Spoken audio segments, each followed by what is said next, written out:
Lord, among gidapit ang inyong presensya. Salamat kayo sa inyong hukma kanamo. Salamat Ginoo sa kagawasan ng musimba kanimo. And once again, we celebrate, Lord, the Resurrection Sunday. Every Sunday, Lord, is a resurrected day. Reminding, Lord God, of your finished work at the cross. O kami padayon Ginoo, nagpaubos kanimo. At pinaagi ni ining maong palagtigog na mo, help us, Father, to focus on the most important part of worship, wherein we continue, Lord God, to listen, meditate, and ponder upon your truth, and help us to be more, Lord God, receptive and willing, Lord God, to embrace your truth. Madinawaton kami, tuloy kami, ay paubos kami kanino, nangayon din sa imong balang ikaw. Salamat sa imong presensya o uban ang naghinapin mong panalangin. Among ibalik ang himaya o lumubya lang sa imong anak na si Jesus. Amen. So karon na mga isuon, since nagtutok ta sa gitawag natong book series, we proceed to the next chapter. So ito yung advantage, no? Kung nakapokus ka sa isang book study, you can read ahead, no? In advance. Last time, we dealt with chapter 18 of the book of Acts. Now, ito na ta sa chapter 19. Hoping na in this month, we're going to accomplish it, finish this series of padayon ta, no? Ito na particular chapter na to. Okay. Now, so open your Bible with me, namin mga Bibliang dala. Tutukan nato ang first 10 verses of that chapter. But allow me to give you at least the heading of this topic sa may atong hisgutan karon. So, imo dinhi, the transformative power of the gospel. Ang makausab na kahong sa Ebanghelyo, gitagatag idea daan din. And with this direction treatment or theme, what is the genuine transformation and enormous conflict? Kung sa man kining gitawag na itong tinuod na kausaban o ang maong dako na gitawag nining hagit na atubangon ni ini. You know, Christianity does not come easy after your conversion na ay mga hagit, na ay resistance. But the point here, we are always in the position of being triumphant. Not sa position kanunay na madaugon. Jesus secured that victory already for us. Makita nato madaugon na ta by virtue of John 16, verse 33. Just to give you at least an idea. Now, let's focus on chapter 19 of the book of Acts, verses 1 to 12. Now, ang tinuod na kabaguhan, dili lang pag-usap sa mga batasan. Buti pa sa mga igsoon, dili lang kini changing habits, some external habits.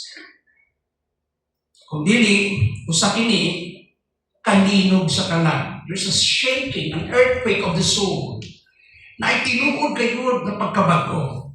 Diin ang kamaturan sa Diyos, nagbungkag sa garbo, nagputol sa mga dako sa sala, o nagpatukod usab sa kinabuhi, diha sa iyang ligon o walay katapusan grasya. Apan kini nga kabaguhan, kasalamat. Kini nga kabaguhan, nagpagawas usab og dakong panagbangi. So there's always a challenge. Ang langit o ang impyerno nagbangga. We can find heaven and hell collide. Apan si Kristo mismo napakig-away sulod nato. O nagpasiguro sa atong kadaugan.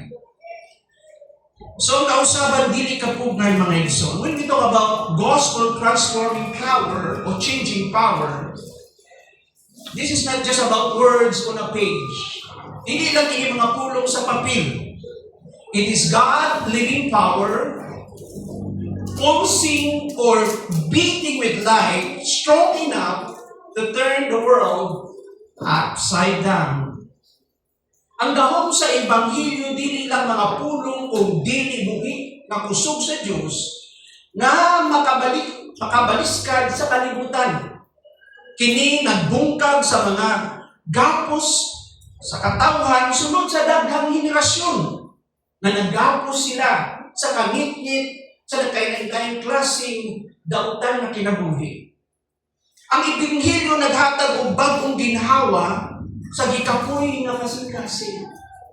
The gospel will always bring peace and rest to our inner soul. Kung nag-usab sa kapalaran o direksyon nga daw nawala na. People are lost o pinaagi sa may balita, matagaan sila o paglaong o maayong ugma. There is always a new beginning, a new direction from the Lord. When the gospel takes root, it doesn't just fill the mind, it changes the soul. Kung muturok ang Ebanghelyo sa kasing-kasing, di lang kini nagpuno sa una-una. Kung dili mag-usab-usab kini sa kalag. Kini nagabalhin sa kahadlok ngadto sa kaisog. Sa kawad-on ngadto sa paglaom. O sa pagkabalhin ngadto sa panahiusa. And so there's always healing to bring us together to heal that conflict. No?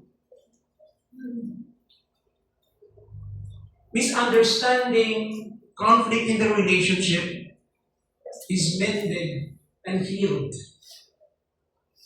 Kini mao ang milagro sa grasya.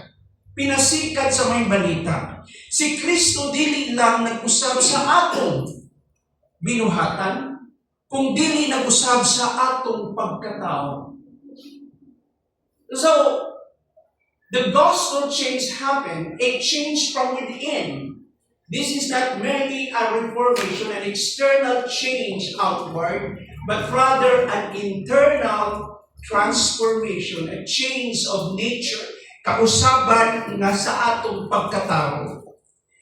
Ang Ebanghelyo dili pasibo o patras, kung dili kini nagaliho, nagatambal, o nagabago kinabuhi. Kung dili lamang kabaguhan ang isgutan nato, ang Ebanghelyo muayuhatod nato sa kaluwasan. That is why Paul said in Romans chapter 1, in verses 16 and 17, especially that portion, I am not ashamed of the gospel, for this is the power of salvation, first to the Jew, then to the Gentiles. Coming from that context that he was incarcerated or put behind bars, because of the cost of the gospel, of following Christ, somehow, sa mga tanaw sa mga tao sa gawas, that is really shameful or stupid. But for Paul, or Saint Paul, ang Ebanghelyo, gahom sa Diyos. D. Martin Lloyd Jones, expound a particular verse about the gospel. I think in Matthew, he wrote an entire, book expounding that particular portion about I am not ashamed of the gospel. Importante kay masabtan nato kini, mga igsoon. The gospel and the message that brought by the gospel na kausaban, it is the heartbeat of heaven echoing to human lives, changing ordinary people into living testimonies of God's power. Mao kini ang pitik sa dughan sa Ginoo. Na diha sa mga kinabuhi sa tao, mausab kini mga ordinaryong mga tao na mahimo silang usa kabuhi na testimonyo, na magsaksi sila unsa kabuutan o kamaayo ang Dios sa ilang kinabuhi. That is why every time mga igsoon, usahay mo man ang atong service, there's that portion of prayer of mine when, O Lord, bless our witness all throughout this week and bring us back victorious to continue to declare your goodness. And throughout the week, ang Ginoo padayon maoy nagaamping ka na. Padayon nagahatag ka na to sa mga oportunidad. Remember this, all the blessings that we receive, material blessings, transitory, temporal blessings, they are just but simply part of the package of the redeeming grace that we receive somehow. Ang grasya sa Ginoo, padayon nag-a-address sa atong adlaw-adlaw ng mga paminahanglan. Allow me to read Acts 19, beginning in verses 1 to 7. While Apollos was at Corinth, Paul took the road to the interior and arrived at Ephesus. There he found some disciples and asked them, "Did you receive the Holy Spirit when you believed?" They answered, "No, we have not even heard that there is a Holy Spirit." So Paul asked, "Then what baptism did you receive?" "John's baptism," they replied. You know, the background of this portion, this passage, yung preceding verses ng chapter 18. No? Kung balik tayo dito sa verse 23 and following chapter 18, makita natin na si Paul, he was in Antioch. You know, later he went to Jerusalem and visiting the brethren in Jerusalem, still connected with the Jerusalem church, having this fellowship with them.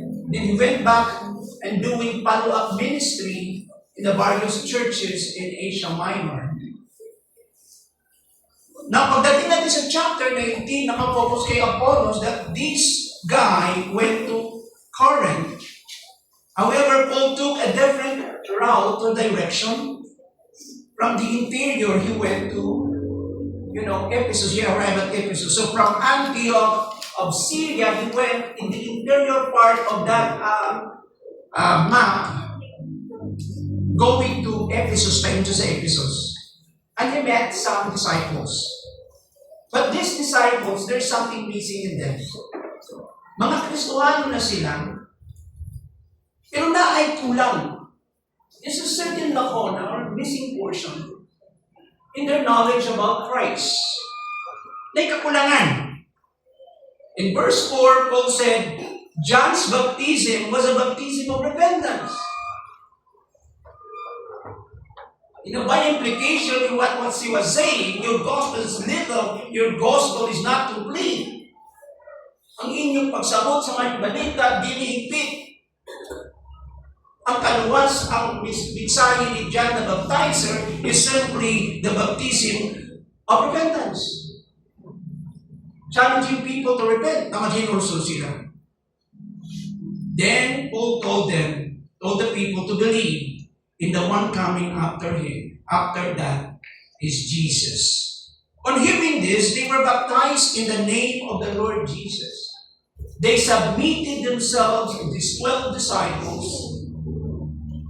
submitted to the baptism of the Lord Jesus Christ. Verse 6, when Paul placed his hands on them, the Holy Spirit came on them, and they spoke in tongues and prophesied. There were about 12 men in all. Alam mo, itong verse 6, pagkahuman ni Pablo, ipandungan sila sa iyang kamot, ang balang espiritu niabot sa ilaha. And one of the initial signs, they spoke in new language, a heavenly language, and they prophesied as well. Atong sakton sa kini, putting it back into context. The same with Peter. In one occasion, si Peter went to Samaria and he laid hands on them, yung mga converts ng Samaria. And they received the Holy Spirit. And also they spoke in tongues. They prophesied. What is the point? Aron i-assimilate, i-join ang mga believers sa Jerusalem, it is necessary to send an emissary, a representative of the gospel, in the person of Peter and John, para sila ma-join sa Church of Jerusalem because they were Jewish people. Nagsugod ang church sa Jewish community in Jerusalem at the day of Pentecost. They don't need to be baptized to receive human approval. It was a direct intervention of the Spirit to baptize them at the day of Pentecost. The first coming of the Holy Spirit, and He made His residence in this new community.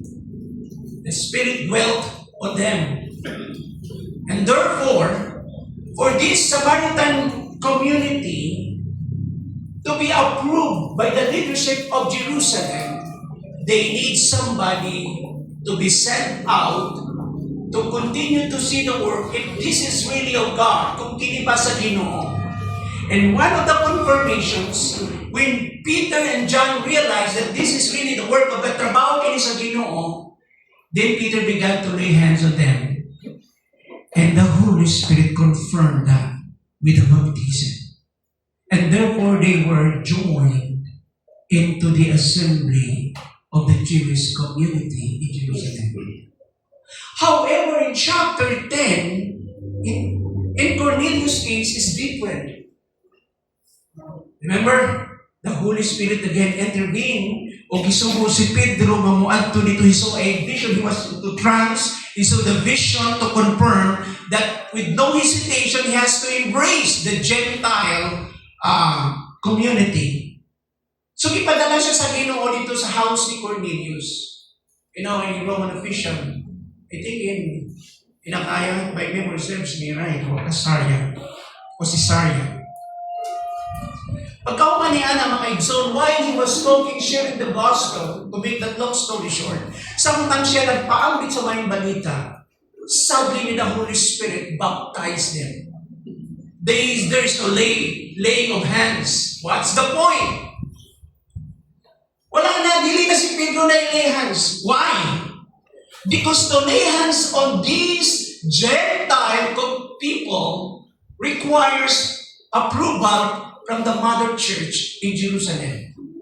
However, they are Gentiles. And at that time, the Jewish people, they are so close, they thought that the only people somehow recipient to the grace of salvation are the Jewish people. Walay nabot ng mga Gentiles. You know, they misinterpreted the idea, go and make disciples of all nations, people of different ethnicity, people of different culture and language. You know, they misinterpreted. They are so narrow in their understanding. They thought that somehow sharing the gospel to all people means to the diaspora, to the Jews living outside Palestine. Mga Hudyo man nabuhi, nakikita na nagpuyo sa gawas ng Israel or Jerusalem. Makita natin yan. And so here we find the Holy Spirit directly intervened. And people realize that the Gentiles also entitled to the saving grace of God and somehow should be assimilated to the entire body of Christ. Dapat masagutan nila. Dapat appeal sila. And chapter 11 of the book of Acts is just a reiteration. Peter tried to explain that event to the Jewish leadership, the church in Jerusalem. You know, to justify that this action is of God, God called them to salvation. Gitawag po sila sa Ginoo. And so Peter was accepted because of his justifiable testimonies from people who saw the work of God. Makita nato and confirmed from the scriptures. And indeed, the entire Jewish community embraced that the Gentile too, they're entitled to salvation. And that is why after chapter 10, 11, 12 now, there was this effort in Antioch, in Gentile community, in Antioch of Syria. And the work started. And once again, to confirm the work of God, they sent out Barnabas to see the work. Pagkakita ni Barnabas na the work in Antioch is very challenging and flourishing, this is a successful work, namuhat kayo ng Ginoo. And he needs somebody with a kind of gift that can bridge two different cultures. He needs a missionary, somebody who can understand the Gentile culture. Somebody who can speak various languages, can speak the universal language of Greek, can understand as well and speak the sacred language of the temple, Hebrew, can speak the common language of Aramaic, and the official language of Latin of the Roman Empire. And that is why, he picked up Paul, he singled out Paul. In you, nasayod siya, but there is no one like Paul. Nobody can minister to this kind of people effectively. We need somebody like Paul. Kaya dumating na to si Pablo. And Paul, history tells us, became the father of the Gentile mission. His first missionary tour, second missionary tour, and third missionary tour. In this regard, to assimilate these believers to the Gentile community, we need a representative with the authority from God to lay hands on them. Did you understand me? Now, in application, it doesn't mean every time you share the gospel, the pagkahuman, in order for them to be baptized, you have to lay hands on them. No.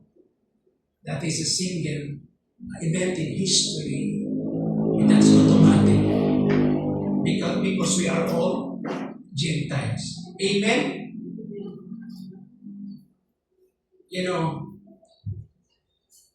The last connection we have in the first century church is the seven churches existing as the product of Paul's ministry work. You have to understand that language from chapters 19 until following chapters. And later on, John the Beloved, at the close of the century, pastored the seven churches in Asia Minor. Dapat ito maintindihan niyo. Why Paul laid hands on them? As an approval, as the representative, siya ang representative ng Gentile Church. And very specific yung report ni Luke. There were about 12 men in all, 12 kalalaki. And in Acts 19 is about how Luke wants his readers to understand what God is doing through Paul's ministry in Ephesus. Yun ang focus nito. Ano bang ginagawa ng Diyos sa buluhaton, sa ministeryo ng Ephesus? If you study chapter 19, it could not help it not to open the book of Ephesus, the book of Ephesians, to understand the background or the layer of situation behind this. So kung tanaw nato sa atong map, nanggagaling si Pablo sa Antioch of Syria, o paingon siya interior part, moving to what? Cilicia, Derbe, Iconium, then he went to Antioch of Pisidia, that's part of Asia Minor. Then from that Antioch of Pisidia, he went to this place. Makita nato sa atong map. Of course, we have Laodicea, then moving to Ephesus. Antioch sa next na map, pakiran na yung screen. Okay, next screen. Okay, from Antioch of Pisidia to Ephesus. That's part of Asia. Remember his second missionary tour, he went to Europe. Now, he returned to Asia. He managed to say, Ephesus. In Acts 19, God powerfully grows His kingdom in Ephesus by authentically what? Sa unsang paagi, gipanangko sa Ginoo ang iyang ginharian sa Ephesus. Pinaagi sa paghatag og gahom kay Pablo ug kadasig pinasikat sa Espiritu sa iyang ministeryo.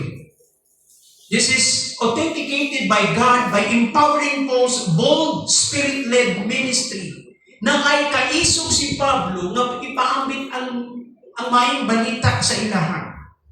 Another way also to prove that is revealing his authority over illness and evil. In other words, when you preach the gospel, signs and wonders will just follow. Pag nagwali ka sa may balita, ang mga milagro, ang mga katingalahan, like healing, casting out demons, or exorcism, and all forms of extraordinary act is part of confirmation of the gospel. The point of the milagro is not simply to display power. The point of the milagro o mga katingalahan is to prove the authority of the gospel.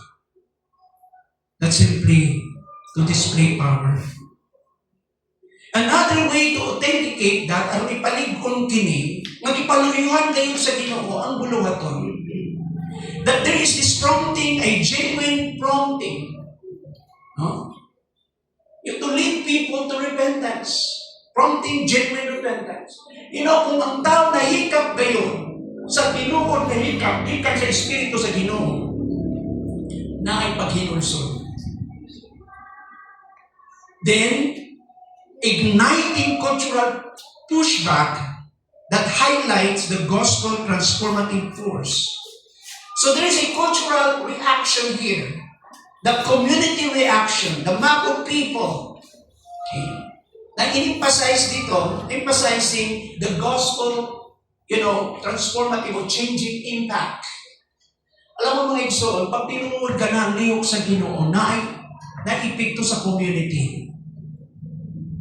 And there is always a reaction. First, it might be a positive reaction. People will embrace the truth. But the negative reaction is this. They will develop resistance. They will fight. They will resist. They will oppose. Babaga nila ang bulotong sa Ginoo. Nga naman, because the sinister spirit of Satan, the demons, are not happy. This is always a spiritual battle. That is why when we share the gospel, we must learn to bend our knees. Because this is always a battle. This is a tug of war. But the Bible made a promise na ang puntahan sa impyerno, dili mo daog, batok sa simbahan. Amen? And I will build my church. That is emphatic.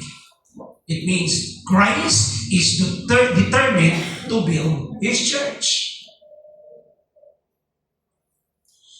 The gospel is not a gentle suggestion, but a world-shaking force. Kaya sinasabi natin palagi, the gospel is not a good advice. The gospel is a good news. Why good news?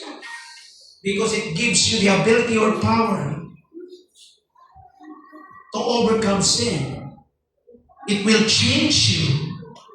And not only it will save you, and that's good news. The good advice will simply give you an advice or some instruction. But you are on your own. With all your efforts sa imong paningkamot. Alam naman natin na anong gawin mo na pagbabago, hindi mo kaya. No amount of reformation will do. Or some new habits you're trying to reconstruct. You cannot. Very clear in scriptures in the book of Romans, chapter 7. There's always a battle inside na igupat sa sunod sa kasing-kasing. Gusto rin mo maging mabuti, pero hindi mo kayang gawin. Ang mabuting gusto mong gawin, hindi mo kayang gawin. Ang masama na gusto mong iwasan, gusto mong gawin. Di ba? Sa Tagalog, sabi ni Sayaba, ang buta na dili mo gustong buhaton, nindot kayo buhaton, bisan bawal. Kung nasayon kang maayong buta nga, amay buhaton, imong nabati sa pikas na bahin, nga wala kay gahom, nga mahimo ka na. Man is really hopeless and helpless without the initial act of the Holy Spirit. Without the divine intervention to make you born again, you cannot respond. Without the grace of God, you cannot respond. Kung sino pasabot ng born again? Again, videohin natin. Ang Diyos unang muhimong tikam, nga lisuon ang imong kasing-kasing, unya tagaan kanyang abilidad, nga mo respondi pinaagi sa pagtuo o sa paghinulso. Diha pa lamang ideklara an official legal declaration from heaven by God that you are now justified, forgiven, pinawalang sala. And because of that you declare that Jesus is Lord, and you are now justified once and for all, or throughout eternity, now you are also saved. Salvation is just a byproduct, a result of the act of God. I'm really thankful how this great theologian, I think an English theologian, C.G.I. Packer explained that portion of being born again. Kaya nga mga igsoon, maugini, dili pwedeng mausab ang tao kung walay lihok gikan sa Espiritu. And if God will give you opportunity to be saved, He will also, as well, allows you to hear the gospel. Makadungog ka sa may balita. Kaya ang Ebanghelyo ang instrumento sa Diyos. Not moral values, not testimonies, not mga vague messages about God's love, about God's goodness, but the complete message of the good news. It's about the person and about His work, the finished work at the cross, about Christ, about His work. The substance, the content of the gospel must be clear. Dapat masabtan nila. Kaya nga balikon ko, the gospel is not a gentle suggestion. It's something optional. But, this is the emphasis, the gospel is a world-shaking force. At the moment na ang Diyos muliyok sa iyong kinabuhi, you cannot help it but simply to embrace. God will change your heart ug makadungog ka with all clarity about the message. Magpadayon kita.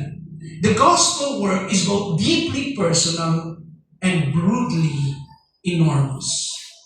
It transforms individuals at the level of the heart. Ako na nag-isulti kanina. Personal God. Ang trabaho niya ng Ebanghelyo, personal sa iyong kinabuhi. Dili ito magkikiampo ka sa iyong bana. O giuban-uban ka sa simbahan.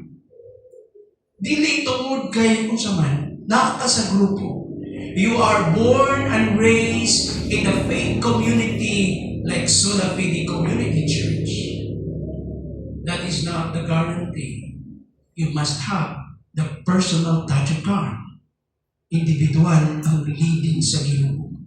Kaya ang pangutan na ng kanunay, niabot ba ka sa point? Is there a certain moment in your life na kinumpong ka ng Diyos at binigay mo yung buhay mo? Sinabi mo, Panginoon, kayo na po ang siyang may kontrol ng buhay ko. Kinikilala ko po kayo na kayo ang Panginoon at aking tagapagligtas. There must be a commitment, a personal commitment. And that is impossible without the act of God. Because no one can come to Christ unless the Father draws them. Wala'y pwedeng mudulog kay Kristo gawas kang kung amahan ang maghatod kanina. And anyone brought by the Father to Christ, Christ will not drive away. Kung kinsa mang mudulog ka na ako, maghihatod sa mga ka na ako, dili na ko isa ko.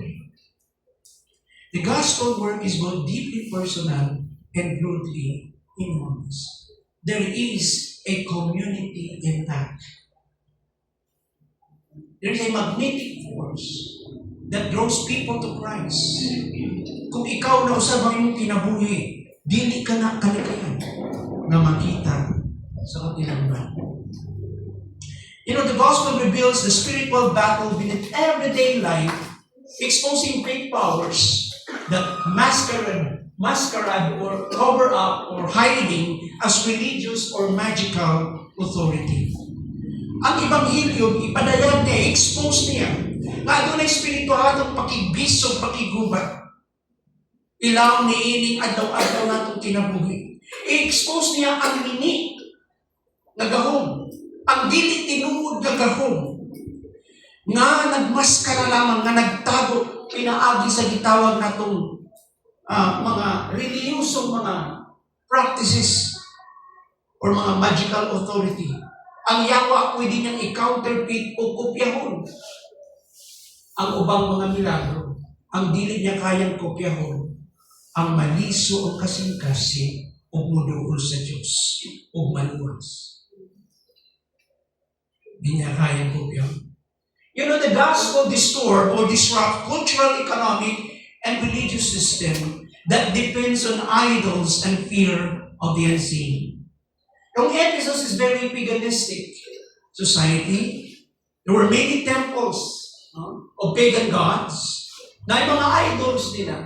Very religious sila, but at the same time, very pagan. Now, here comes the gospel. You cannot help it. Ang epekto ng Ebanghelyo sa mukol niya ang na-establish na kalinaw ang society. But this kind of disruption is always for good. It's to open the minds of the people to the truth. Alam mo, try to imagine na ay church na nag-exist sa isang community, sa isang town, and yet, dili na disrupt, dili na disturbo ang kahimtang ng community. Sa klase ng conviction, ng pagtulunan o kinabuhi, yung kahayag o asin sa simbahan, nangingon sa Ginoong Hesus. You know, very powerful yung gospel. How do you know? Gaganyo kang Ginoo na church. First, there will be revival. Second, there will be a great awakening. Let me differentiate the two. Pag ang ginubuhi na galihok ng community ngayon, gamhanan ng Ebanghelyo, makita nimo ang kalayo sa sunod sa simbahan. Kakalayo ang kasing-kasing sa mga tao sa pagpangalagad ug nangausab ang ilang mga kinabuhi, ilang mga pamilya. Gakalig ko ng ilang conviction sa mga Diyos nun na mga sa Diyos nun na pagkinabuhi. O mga tulungan nun. Ang musunod dayon ni Ana, adunay epekto sa community. There will be a spiritual awakening. That is why our prayer nato una, not spiritual awakening. Our prayer is always revival. Revive us, Lord. Bring back that first love.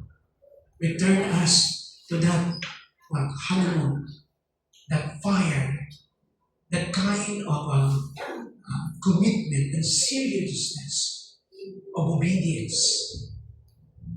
Makita natin mga igsoon. Kaya there's always a disruption, but this is for good. Kini mong kasama. The gospel shows that the gospel's advance engages the cosmic conflict between the kingdom of light and the forces of darkness. Ingon ko nga, ipakita usab sa Ebanghelyo na maong engagement niya adunay huge conflict na kung gubot, espirituhanong gubot kini. Batok sa atsaman, sa ginharian sa kahayag, o sa puwersa sa kangitgit.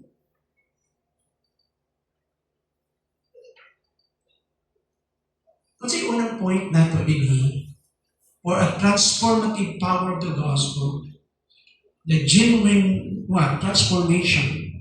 Kung sa mga ilhanan, na tinuod na kausaban na dala sa Ebanghelyo.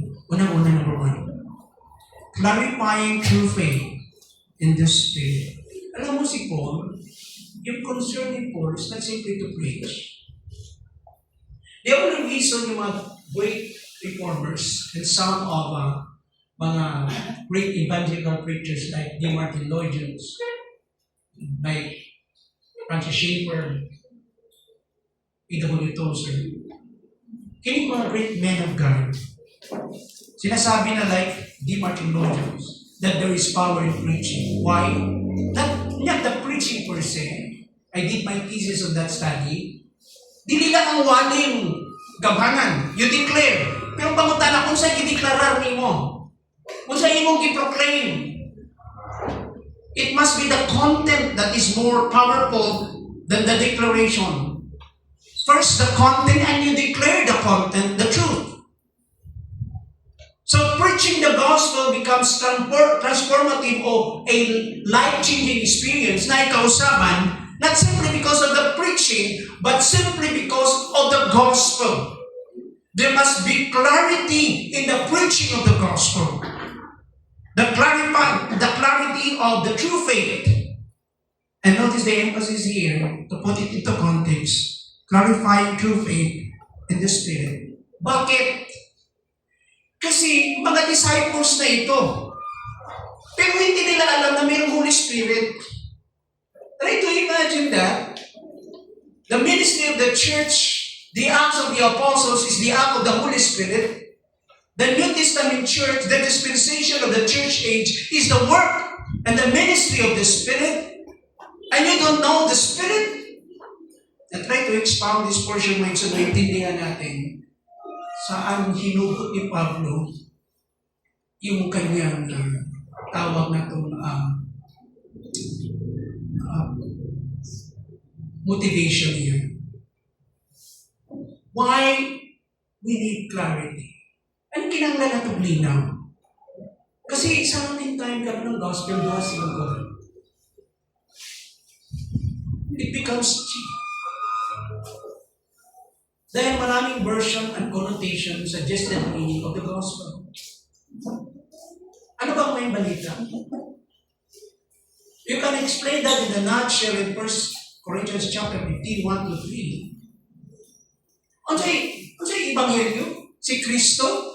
It's about the person of Christ. Sa gibuhat ni Kristo? Si Kristo ay namatay. Ano sa may kikamatya ni Kristo? Ha? Ang atong sala.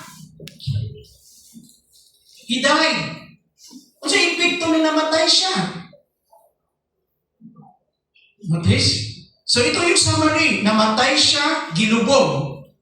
To make it clear, yung ginubog siya. Pagkahuman ginubog siya, nabanhaw. To complete the story, nabanhaw siya, unya, nikayap siya sa langit, unya, mubalik siya. You have to understand the language of the gospel in relation to the coming of Christ.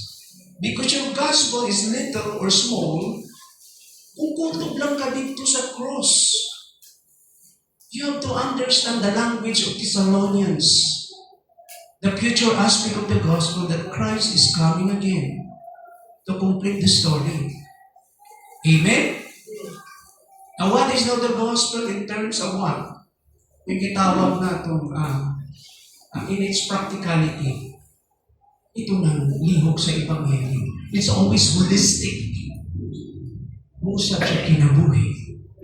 Mausap.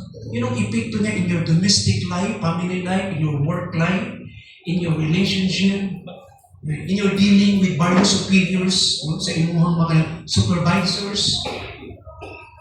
Dakong epektong Ebanghelyo. But it must be clarified because ingon ka, oh, this is minor matter. No, this is not minor matter. This is something very important. This is an essential issue about the Holy Spirit. Na atong pagtanawang din, ipangutanan niya sila, di ba? He asked a simple questions. Did you receive the Holy Spirit when you believe? Nadawat ba ninyong walang Espiritu sa dihang nito kayo? He was talking about the indwelling of the Holy Spirit. Another ministry of the Holy Spirit. Now, kung sa'yo tubag nila, this is an honest answer, but staggering. We have not even heard. Wala ni kadulog. Nanay Holy Spirit. Itudlog ba na nila niya sa ubay?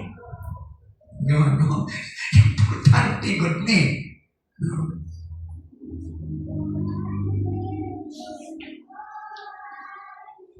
Wala ni kadulog. This is an honest answer. So, it could be possible that there are born-again believers, true disciples, and yet, like Apollos, their content is not complete. The same line with Apollos. Remember, sino yung tumulong kay Apollos to reach that level of maturity in his understanding? Sino? Aquila and Priscilla in chapter 18. Remember? This is now again, ibinalik lang yung storya. A different setting, but the same concern.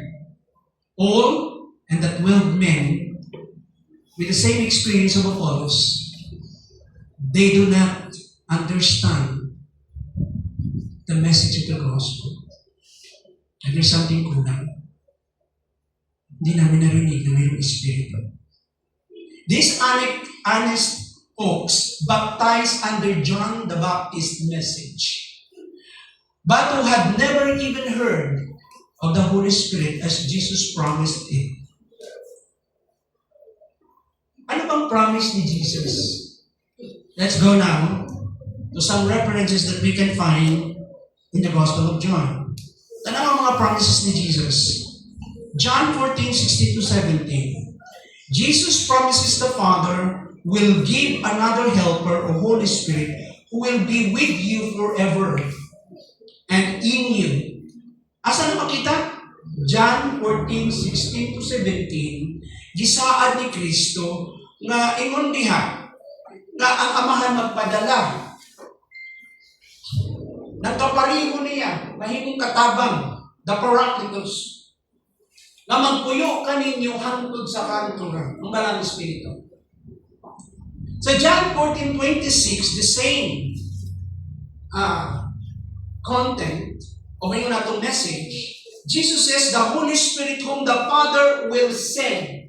So the Spirit derives from the Father. That is our understanding of the doctrine of the Holy Spirit. He derives from the Father and the Son, of course. But here, very specific, He derives from the Father. The Father will send in His name. That will teach and remind the disciples of His words. So anong role ng Holy Spirit? Ipadala siya sa Amahan, pinagisangalan sa Amahan, o iyang tudloan o pahinumduman ang mga Kristohanon, ang mga magtutuo, ang mga disciples, sa tanang gitudlo ni Kristo kanila. Sa chapter 16, verse 7, Jesus explains it's to your advantage that He goes away. This is for your good that I'm going away. Muna para sa inyong kaayuhan, for your advantage, that He goes away, for then He will send the Holy Spirit to you. So si Kristo, kinahanglan siyang balik na sa Amahan, aron iyang ipadala ang Balang Espiritu. So this is taught by John. Kaya lang, ang Gospel of John came later, at the close of the century, But what's the point din here? This is the oral teaching, the oral tradition among the apostles that there is this doctrine of the Holy Spirit. That God will give us the Holy Spirit. That the Holy Spirit will reside in our hearts. Bukuyin siya sa atong kasing-kasing. Yung Old Testament prophetic background foretold, tanawa yung promise ni Joel, and very specific, sa nation of Israel, kinig, to put it into context. 28 to 29, God promises pouring out His Spirit on all people, quoted by Peter at Pentecost. Naano siya ay future application sa pagbalik sa Ginoo. Sa Ezekiel 36, again, the new covenant promise of God to Israel, God promises to put His Spirit within His people and enable them to obey Him. What's yung language ng Ezekiel chapter 36, 26 to 27? Is about born again. That is the new covenant. Akong ingon diha, ilisa ng inyong kasing-kasing mga bato na dili masinugtanon sa kasing-kasing na masinugtanon.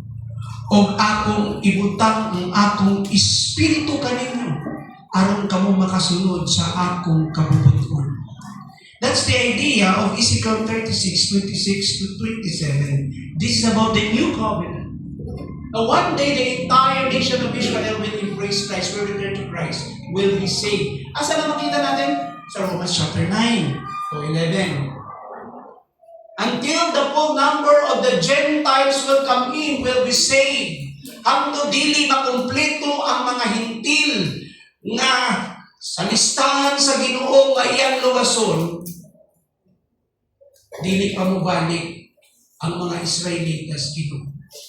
God fixed a remnant for the future to be the recipient of the fulfillment of His covenant promise.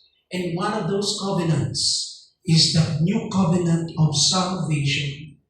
The new covenant of what? Of changing your heart. A spiritual conversion. And part of that is the giving of the Holy Spirit. Kaya nga mga isuon, sa Romans chapter 9, yung konteksto ng Romans chapter 9, o yung time-out niya, wala na sa chapter, sa chapter 8, alala nyo yung dito, ang kinsa man na Espiritu ni Kristo, iya kay Kristo, may mga signs. The New Testament fulfillment and indwelling reality. Di na nang ubasahon kinitanan, pero mao kini makita nato ang katumanan ng saad sa Old Testament na fulfill sa Pentecost. O gunya, pag-abot sa 1 Corinthians 6:19, ditudlo ni Pablo kini, ng atong mga lawas kuno, templo, mga templo kita sa Balang Espiritu, na nagpuyo ka na to. May see your right hands to agree with me na Holy Spirit, nagpuyo ka na to. Tapos, sabi na yung Bible yung gituuhan, nakakaman ni Galit. Romans 8:9, very clear. If anyone does not have the Spirit of Christ, and that is the indication mo na ilangan, kung kinsa man wala yung Espiritu ni Kristo, siya dili iya kay Kristo. Bukat kay niya. In Ephesians 1:13-14, believers are sealed, gimarkahan, gipatikan ang mga magtotoo with the promised Holy Spirit when they believe. Alam mo, ang patik is a guarantee of salvation. Parang sinasabi, o itataka na tika. Garantiya ka na one day, pick up on tika. O kanus ang pick up time. Okay, ito na. From the cross to the present time is to 2026. Kanus ang kahimpitan sa atong time. This is the church age. The culmination of the church age, ang kahimpitan sa atong panahon, ang pagsapgaw o pagsakwit sa Ginoo sa iglesia. The church will be translated into the presence of Christ. ug mao kini mga igsoon. Ang mabilin sa rapture, dili born again. Alam mo, maraming may na itong variation. Differ ang views. Naipagkatsuri yun ang pagsakgaw. Pero pareho tanan mo tuog na naipagsakgaw. Yan. Especially among the dispensational itawag na to community. Especially the Dallas Scholars. Ingon sila, ang pagsakgaw ko mag-una bago ang dakong kasakit ng maabot. Muna gitawag na itong pre-tribulation rapture surely. Ikaduha naman, ang pagsakgaw ko mahitabot sa tunga-tunga ng dakong kasakitan. The 7 years na kasakitan, ang tawagan na the mid-tribulation rapture surely. Ano ba namang mga kampo sa mga Kristohano? Anyway, this is a minor matters. We exercise tolerance and understanding sa matag-usapan nato. Ang importante lang, luwas ka. Muna yung pinaka-importante diyan. Ako ba naman mayroon na ang pagsagaw may tabo, mahumansa ang 7 katuig na kasakitan sa kalibutan. So ang tibok simbahan, mga Kristohano mo, at least kasakitan, mahumansa. Ito yung post, the after. Post. Tribulation, rapture, surely. For them, there is no rapture. For them, is that just the coming of Christ is just a single event. At the moment of the coming of Christ, then automatic, the rapture will take place. One single event. Okay, nakaroon. Regardless of your view, hindi na importante. Ang importante, born again ka ba? Because the real born again believer will be entitled to the rapture. At ito ikaw pag na-view, the partial rapture theory, ingon sila. Only those who are waiting and watching and with a certain level of maturity will be raptured, will be translated or transported to heaven. Ingon, dili ko tanan pagkasagkawon. Ang mga karnal, ang mga bago pang born again, wala pa na mature, dili, mabilin sila. Ang katubo ng mga madadadon lang, katong nagbantay kanunay. Ang dagway na kanunay simbahan. Mature, na spirituality, maginasigon sa pagpangalagan. Maura ko to. No. Okay? Ang bottom line, I cannot find an internal evidence from scriptures of the idea na ubang parte sa lawas ni Kristo mabili, nung mga ubang kuhaon niya. Wala. There is no such thing. For argument's sake, the idea is all ang tanan. Now, kung kita may dili-appeal sa tanan. Ang tanan pagabag-uhon, ang tanan pagasaggawan, kinsay dili apil sa tanan. Ha? Kinsa? Wala. Siguraduhan lang na Kristohanon ka.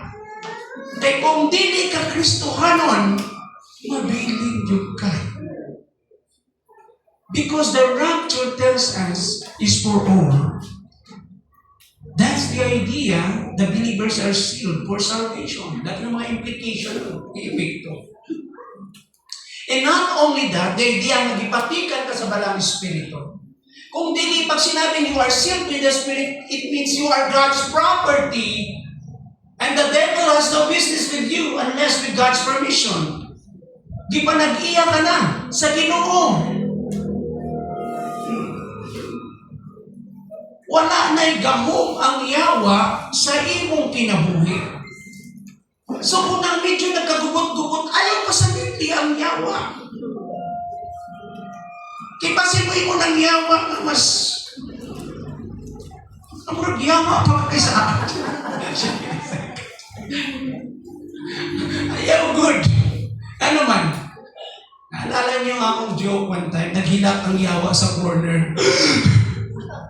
Nagidoon sa sayang general bro. Busing. Naghilak ka, yung mga board na kin. Ano na ng problema na kinampuyak sa gingnan. Hupog lang siya. Naging na ibadlog di ka espiritu sa pagkahubog. Pawa! Ako kaya puisadan. Yan naman siya. Yung ibadlog niya po, giripyo. Espiritu sa pagpanawa, pawa. Ako kaya puisadan.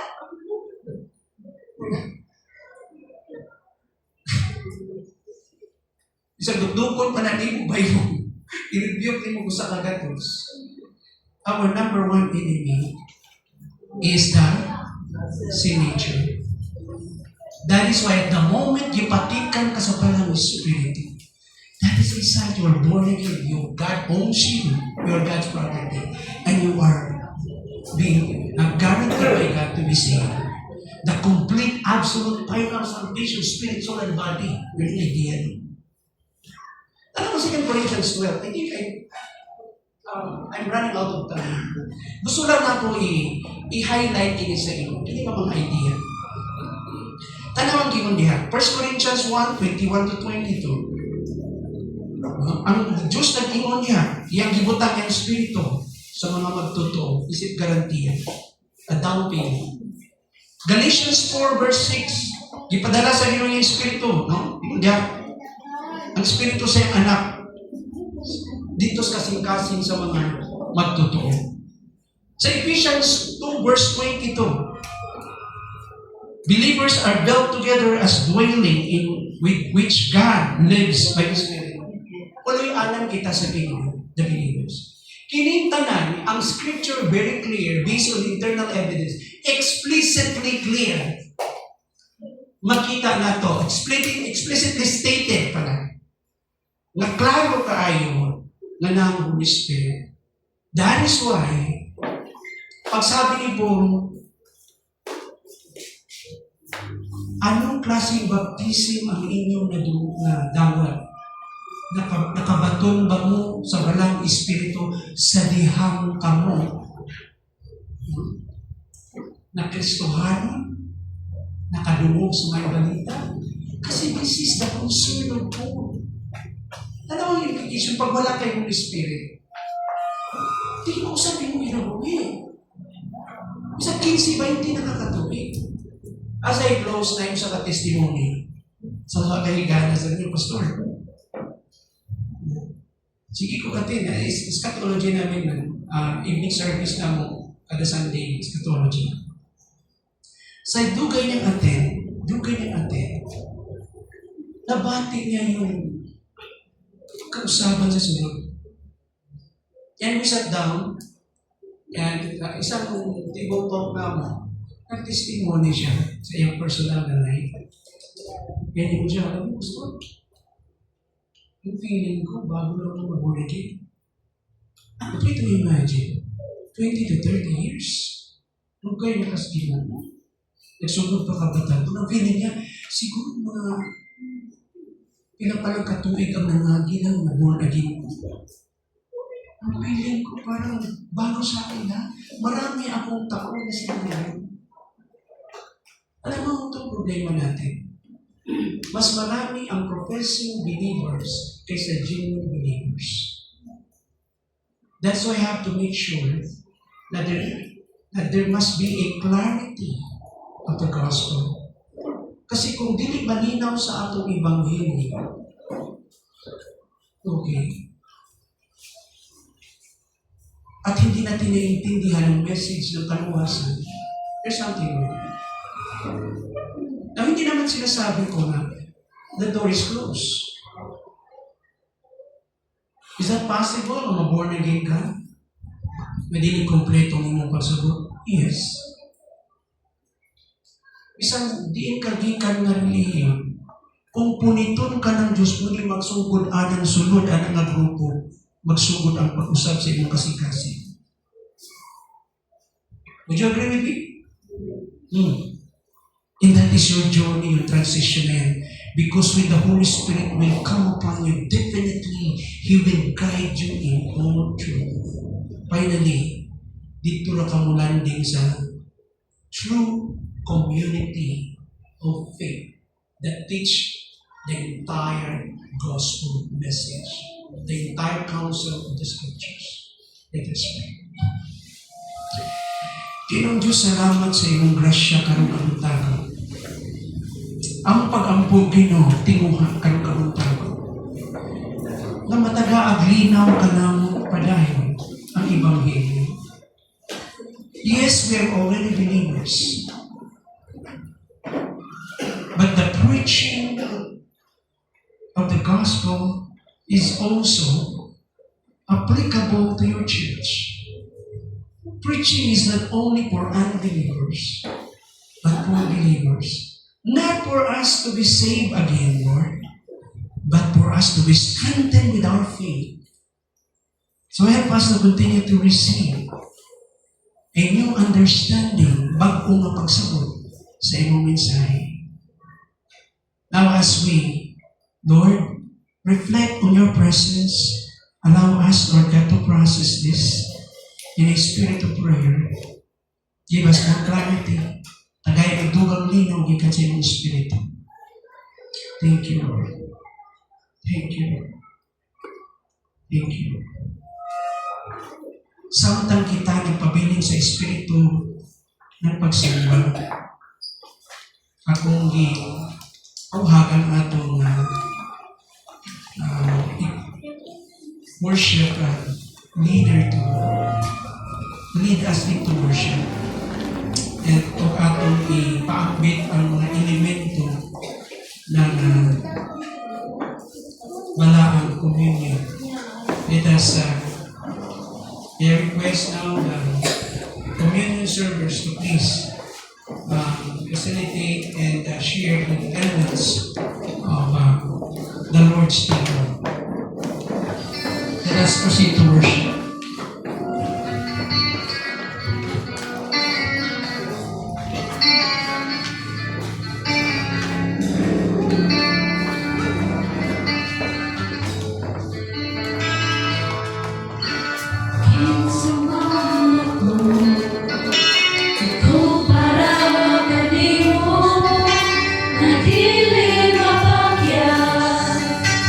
Isang luz ang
Buti ko mga igsoon na atong basahon kini maong atong tawag ni adlaw sa Panginoon or a commemoration of the Lord's table. Ako basahon kini una sa 1 Corinto 11 magsugod sa bersikulo 23 sa mga sumusunod. Kay nadawat ko gikan sa Ginoo ang pagtulunan nga akong gitudlo kaninyo na ang Ginoong Hesus sa gabi na siya gipudhian mikuha sa pan, unya nagpasalamat siya sa Dios ug gipikas-pikas niya ang pan ug miingon, mao kini ang akong lawas nga alang kaninyo, buhata kini aron sa paghandom kanako. Human sa panihapon gikuha niya ang kupa ug miingon, mao kini ang kupa sa bag-ong kasabutan sa akong dugo. Matag inom ninyo niini buhata sa paghandom kanako. Kaysa matag kaon ninyo niining pan o matag inom ninyo gikan niining kupa, gisangyaw ninyo ang iyang kamatayon hangtod sa iyang pagbalik. Ang igsoon sagrado kini ang maong selebrasyon aron mahimo kitang ang ngayon sa pakig-ambit ni ini, sa pipila ka segundo tagaan ang paghigayon na isugid sa Ginoo ang mga butang just between you and the Lord. If there's anything becomes a hindrance, any sin in our hearts, kung ay mga sala sa atong kasing-kasing na amay na itong isugid sa Ginoo, atong itugyan ka na niya aron mahimutang ang ngayon sa pakig-ambit nato sa mga balaang elemento nagsimbuluhan sa lawas ug dugo ni Kristo. Just between you and the Lord, ask forgiveness. This is very sacred. Adunay seryoso nga pagtagad ng Ginoong ini when we misuse the application of this sacred commemoration. Now may I request everyone to please remain in your posture of prayer and ask before the Lord for forgiveness. Let us pray.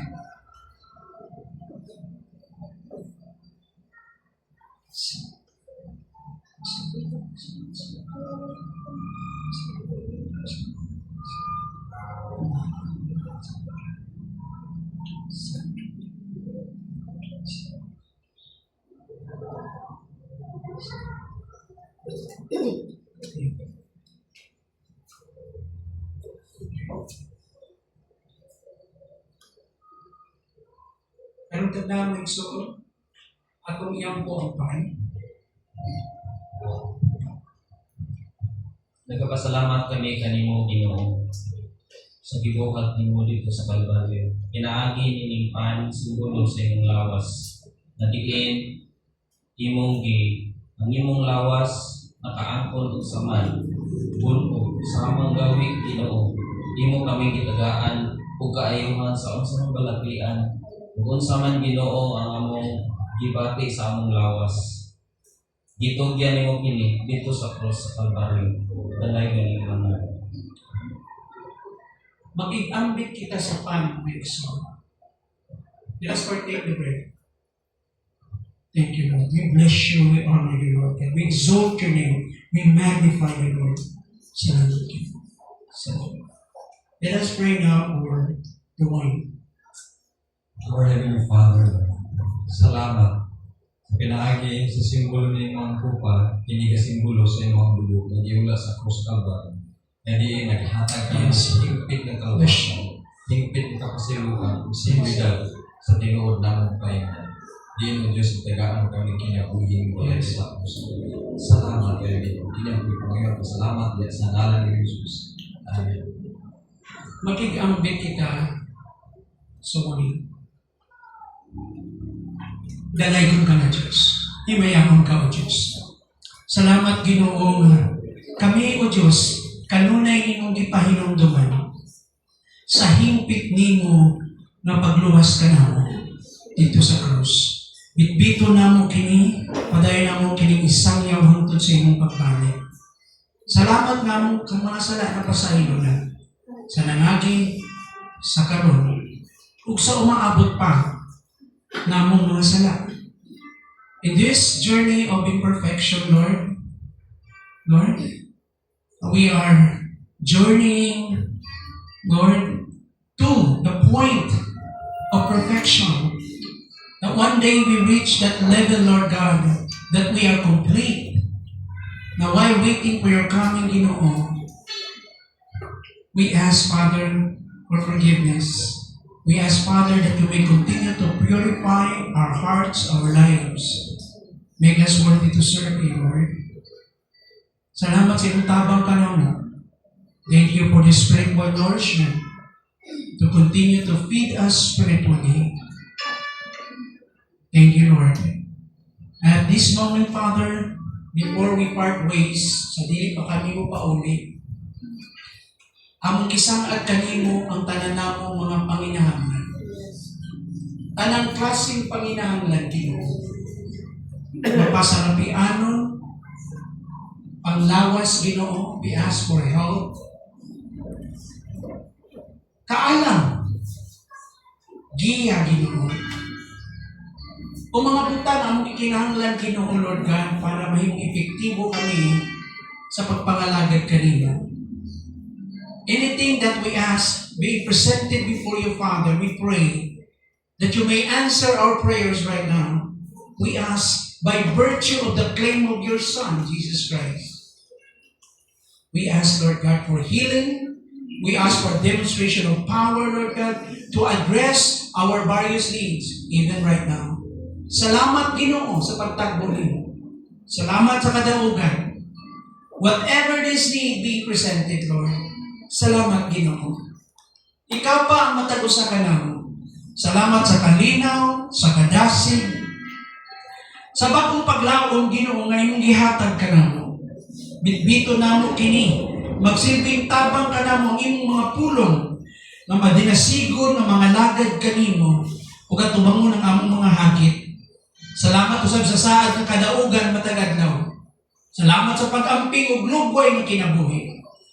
Bisan karon, Ginoo, na kami mga petisyon. We have personal petitions, Lord, and supplication. Lord, we hope and we continue, Lord God, to ask, Lord, with anticipation, Lord, that you may, Lord, minister to these needs even right now. Salamat sa kadaugan. We ask also for your protection from the evil one, from the wiles and scheme of Satan and his demons. Ginoo, ampili kami sa mga tentasyon sa yawa. Tagay kami kadaugan ni ini, Ginoo. Buhata nga padayon mo danag ang among suga, kay ikaw man ang tinuod na kahayag, Ginoo, sa among kinabuhi.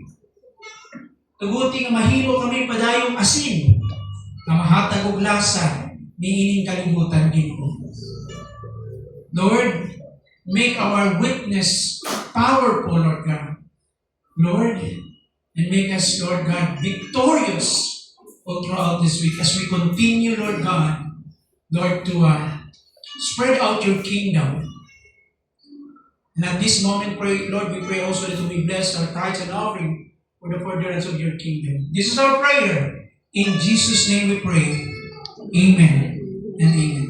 The Lord bless you and keep you. The Lord will cause His face to shine upon you and be gracious unto you.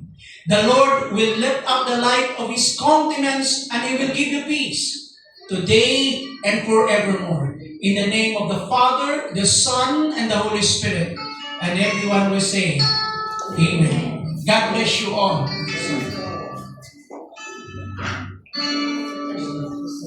Okay, let us greet one another with the love of the Lord.